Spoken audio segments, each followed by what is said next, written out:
Salutations and welcome to my cooking channel. This is the first video of many on this channel. I hope you enjoy it. Please leave a comment, and any and all feedback is much appreciated. I will make sure to reply to them all. Also, consider leaving a like or clicking the bell so you can be there to see this channel grow and become more polished. I have very big plans for it.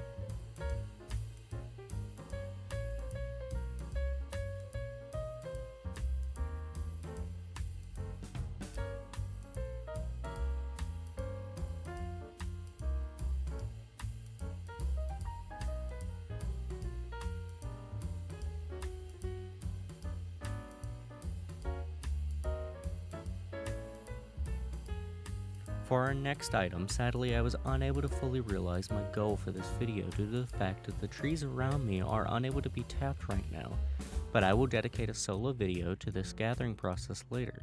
But for today, we have some store-bought maple syrup, which leads me into some interesting things I learned during the making of our next item. So this item was deceptively difficult to make, and I wanted to pull my hair out by the end of it, but it was well worth it because this stuff is actually really yummy and useful to have around. But as you can see, I was having a real hard time. First try, I ended up accidentally making a type of maple taffy. Second try, burned beyond salvage.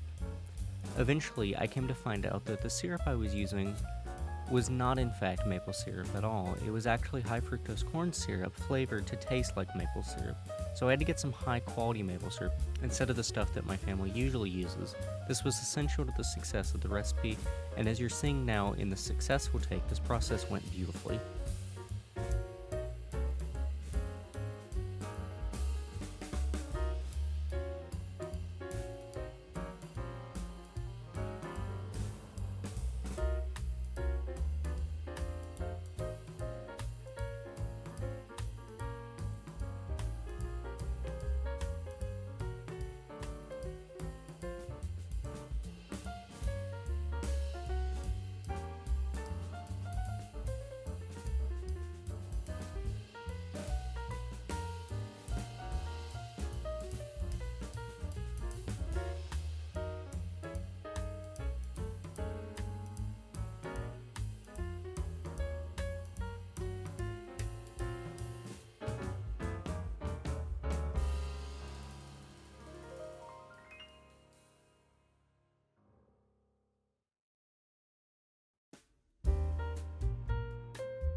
Like I said before, this stuff is really great and I highly recommend either buying some pre-made or making it yourself like I did here.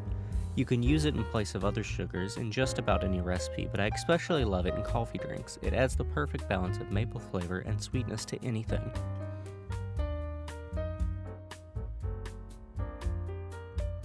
So to start off, get some nice grapes, either fresh off the vine or from your stores. Take those, wash them well, and then we are going to take those and add them to a pot of boiling water.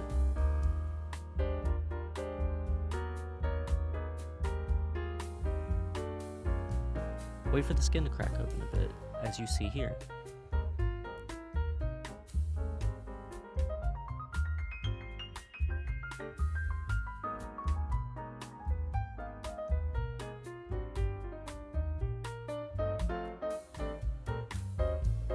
Then take them out right away and shock them in an ice bath. This will ensure the cooking stops on the inside of the grate.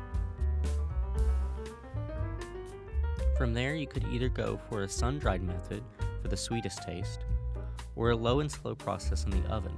In our case, I'll be using a dehydrator I had laying around, laying them out as evenly as I can stand and leaving them out to become raisins overnight. I highly recommend making these yourself sometime. They're delightful in texture and flavor. Also, something great about doing these ingredient items is I will be using these very raisins in the next video's dish for minty. Please check that out when I release it. I think you will enjoy it. Thank you so much for watching. Bye bye!